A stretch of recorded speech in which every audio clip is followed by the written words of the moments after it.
Well, welcome back to another YouTube video. Thank you so much for all the support on the recent YouTube videos that you guys have seen. They have been full on.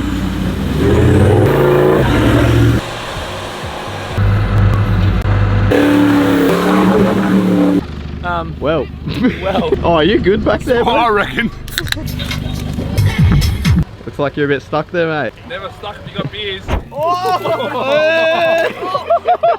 man.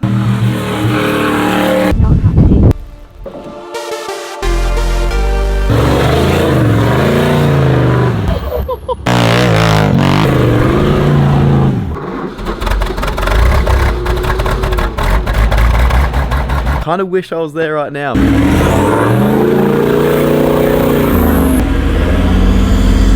Okay, maybe not there. First of many shed videos. You guys would have seen this thing more off-road than on-road. On four-wheel drive tracks, actually not in the sheds. So this thing has had a pretty decent life so far.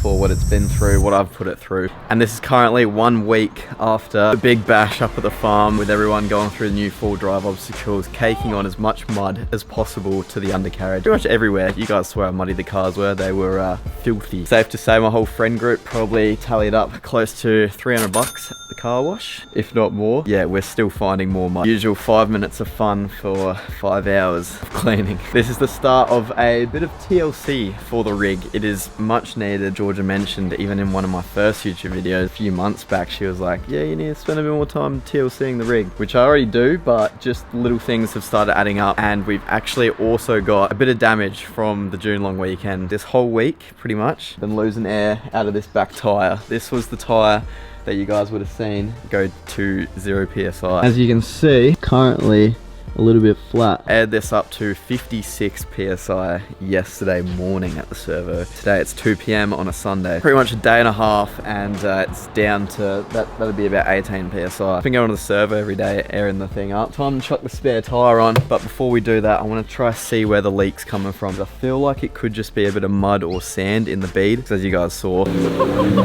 yeah, we went through some mud. With this tire being fully aired down on accident in the sand, maybe it just didn't quite seal the bead properly when I aired it back up, but we're about to find out. I got myself a bit of soapy water.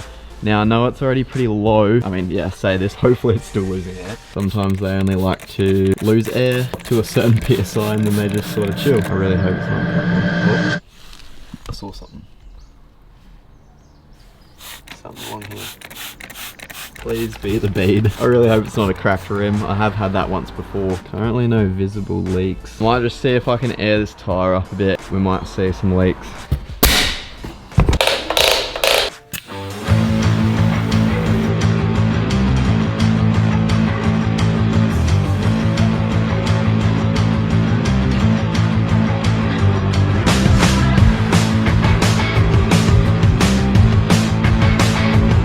After like 10 minutes of looking for it, I could hear it, and I was like, where is it coming from? Found it. Right, where it's bubbling there.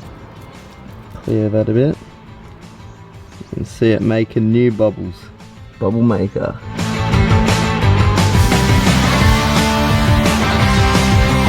After giving the rim a quick rinse, still very obvious where it's leaking air from. I just went around just to check if any of my bead locks are loose, but they were actually all the same. Couldn't really move any of them, so plan's just gonna have to be, we'll chuck the spare on, so I get a high lift jack off the roof, jack her up, chuck the spare tire on, and then I'll just take this tire to the tire shop.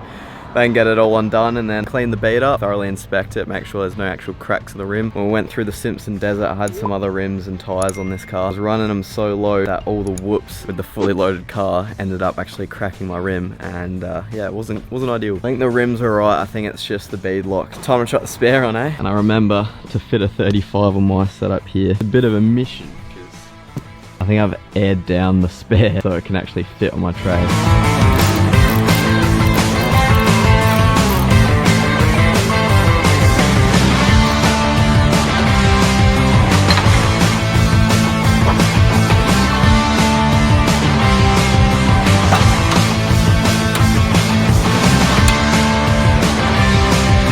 I was jacking up the car, but I forgot I should probably get the spare off first.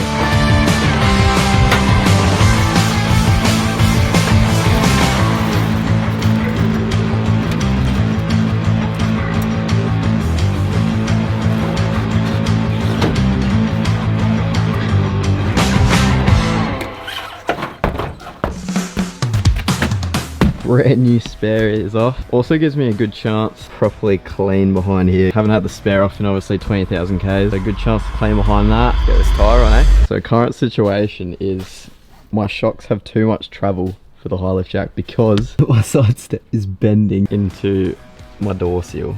Like it's touching down in there. So I don't really want to go anymore. But then that's like the furthest point back because I'm right next to the main bracing support and the wheel's not off the ground yet. I'm gonna have to use one of the ground jacks, I think. I was hoping to use my high lift because how am I meant to get out of trouble with a high lift jack on a back wheel now? Stitch up. Flexi boy. Also look what it did to the high lift jack.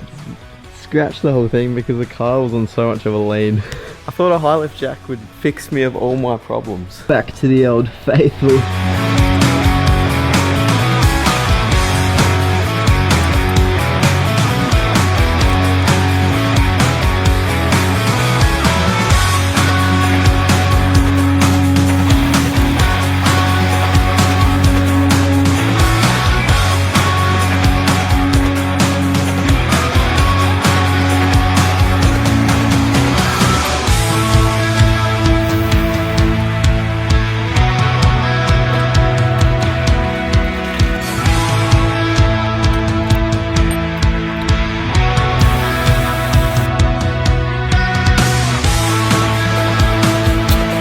That took a little bit longer than I thought. Beautiful brand new 35 Nitto, the shiniest it'll ever look. Yeah, I'll drop this to the tyre shop this week, get them to pull it apart, clean the bead, and hopefully when they put air back in it, that is the only issue with this tyre. And then I can chuck it back on there. Also, funny thing is, I had no idea how many D-shackles I've got. Just a couple. Once I've cleaned up a bit, I'm gonna clean a little bit more underneath the car. I've pretty much gotten everything, but still gotta chuck the hose in every single little crevice, every single little hole, put it in all directions to try to get that final little bits of mud. You always find more somehow.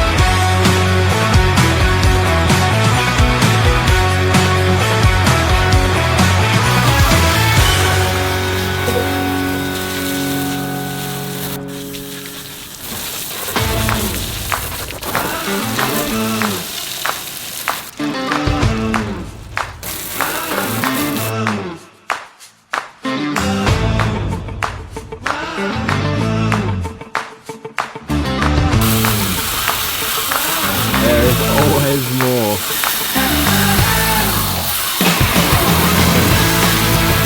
I'm just gonna start eating out this list that I've got. Get the rig back in a really nice condition. It's not like it's in a bad condition, it's just a few things that I've just broken over time that I've neglected and that need attention. This is one of them, the Pantry slide. As you can see, I've got one of these and not one on there. That broke about a year ago. I've just been running off the one, but this is literally about to snap off. My good mate Fuzzy, his actually snapped and he wasn't able to pull the Pantry out, it was just stuck there. Before mine completely cucks it, it's probably got maybe one night. It's pretty flimsy. I'm gonna unplug everything, pull it out, completely take it out before it gets locked in there. Get it sorted for some new slides and hopefully that'll last another 3 years.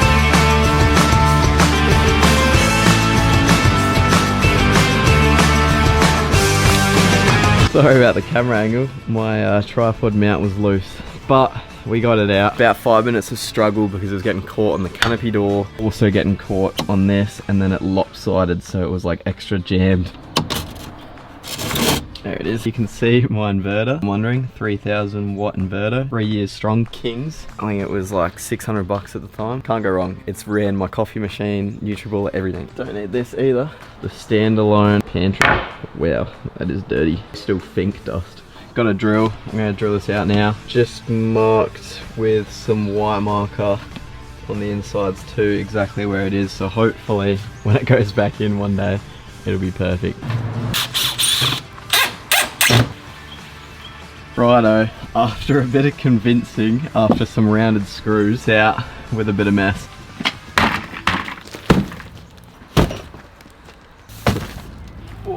Huge shout out to Vic Off-Road for sending me 2 special things. Vic Off-Road reached out to me. They loved the content that I was making and they were like, do you want a couple freebies? So they sell all sorts of like camping, full driving, accessories, lighting, compressors, chairs, a bunch of different stuff. And I am lucky enough to get Then 2 items to try out. One I've actually previously tried out, but we'll get to that. For now, this is the Sandheimer double camp chair. Won't be need this one.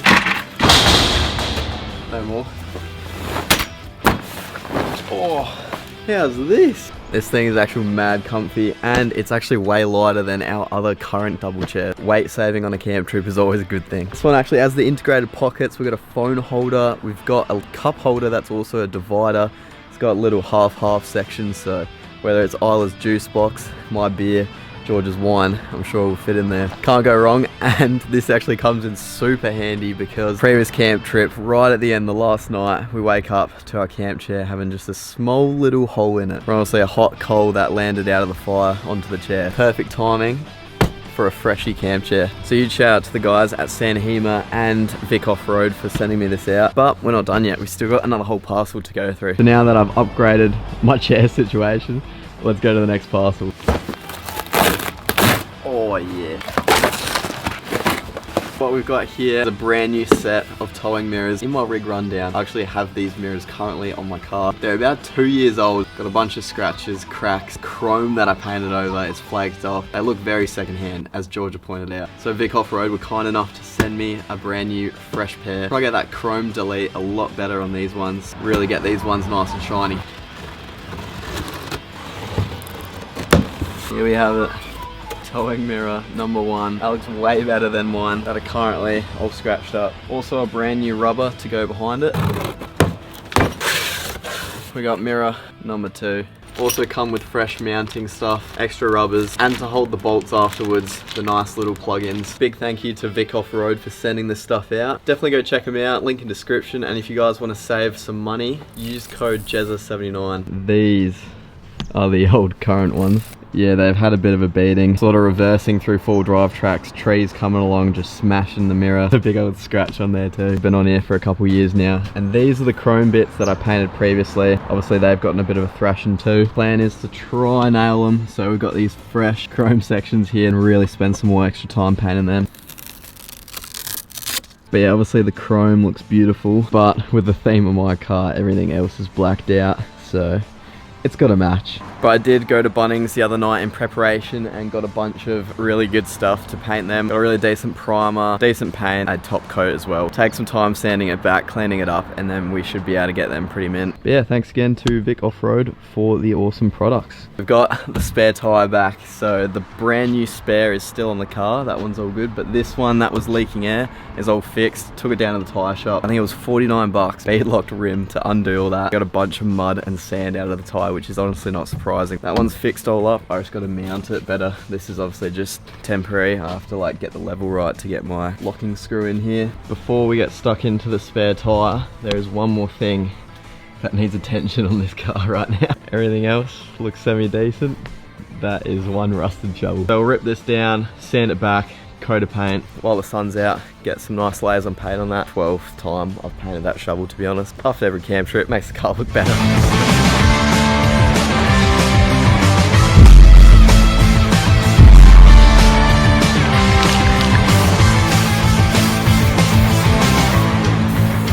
Quick roughen up with some sandpaper, get some of the surface rust off, nothing too pretty. Clean with solvent and then quick slap of paint, and we'll let that dry in the sun. Won't take long, and we'll do the other side. While that's drying, let's get the spare tyre properly mounted this time. I think I have to deflate it because it doesn't really fit. True 35s, hey.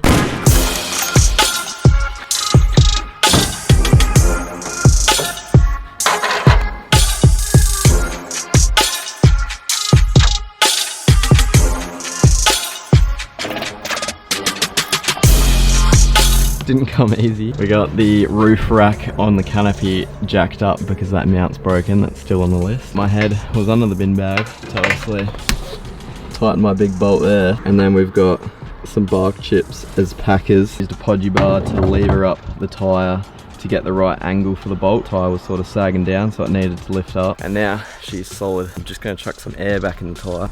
So I was just down here looking at what I'm gonna do with this, like if I'm gonna chop it, if I can unbolt it, what the go is. And then I found, quite hard to see, but I'll zoom in on the editing, but that says Toyota Toyota used to be called Toyota. They did a name shift of the company in 1937, changing it to a T instead of a D. And the reason they did that is it ended up taking 8 strokes to write Toyota in Japanese katakana. Symbolizes good luck, and it also separated the business name from the family name. So the more you know, the more you learn.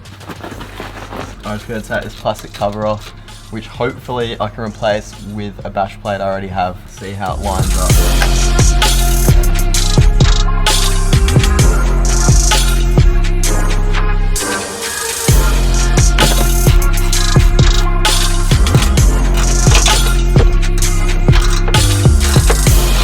Nothing dodgy at all. Just pushing the radiator out the way to get to a bolt.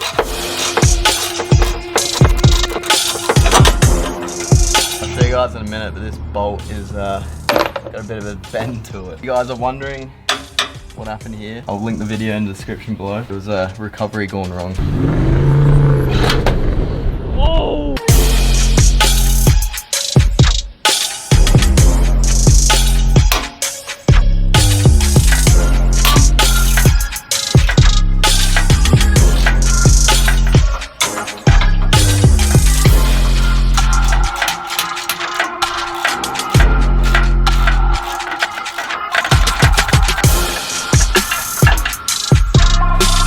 Pretty handy that I was able to just unbolt this, save me getting the grinder out. Taking that guard off was good because on closer inspection, bit of caked up mud right where that guard would be.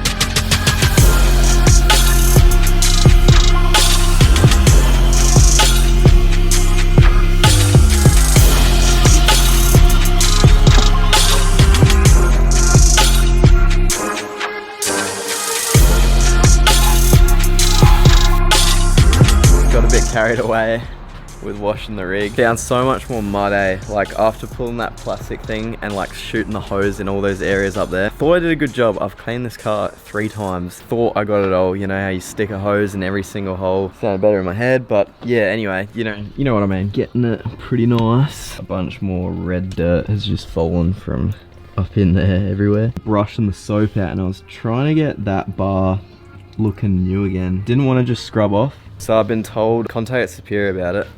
Please sponsor me, by the way. Coil conversion for the rig would be nice. But spoke to them and they said a bit of Lanox would work quite well. Hopefully it's not too far gone. I'm gonna see what that does. Maybe give it a bit of a scrub, bit of a clean. Never ends, does it? Never ends. Ah, well. Done a couple more coats on the shovel, flipped it over, done a few more coats on this side, and I'm just gonna let that dry in the rest of the afternoon. After like 10 minutes, I got that bar looking a little bit better. Still got some stuff on it though. Still looking a bit dull too. I remembered I had some of this, the purple metal polish. Used a bunch of that on a rag, trying to rub it off. But yeah, I obviously got some of it, but it's still quite dirty. And I just gave it a light spray with inox. Please comment below if you guys have any of these like zinc coated components on your car. If you've got the same issue or if you had the same issue and you've managed to resolve it, I'd love to hear it. Comment below any tips. I think I heard like you can use a bit of steel wool. It's got to be real fine though. I don't have that on me right now, but maybe something I'll try in the future. Any other recommendations, please let me know below. Rightio, now that I'm happy with how the underneath looks, besides that one bar, but we can get to that after. A GSL bash plate to put on. I've had laying around for quite a while now, and yeah, spray painted it all black.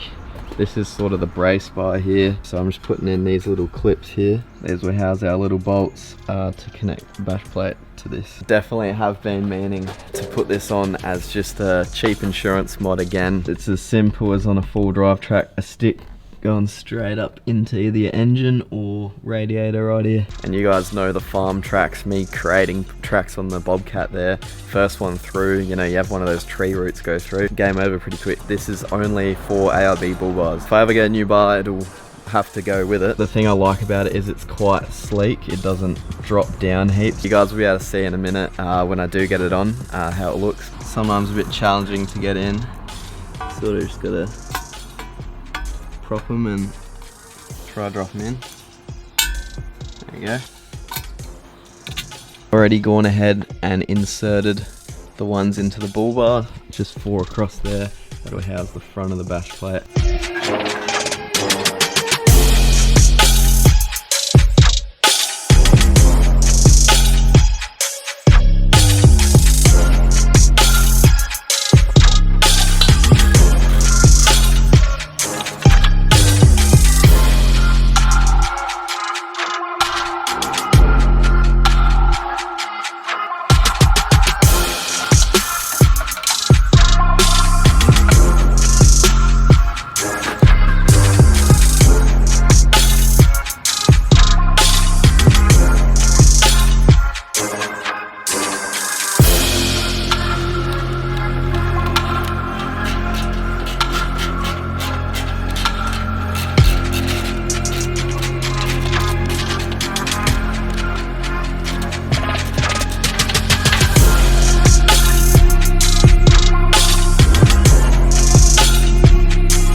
There you have it, another successful day working on the car, a bunch of TLC, couple small things. Also rounding out the day, getting the bash plate on. Really happy about that actually, that turned out really mint. Hopefully my black paint job lasts on that.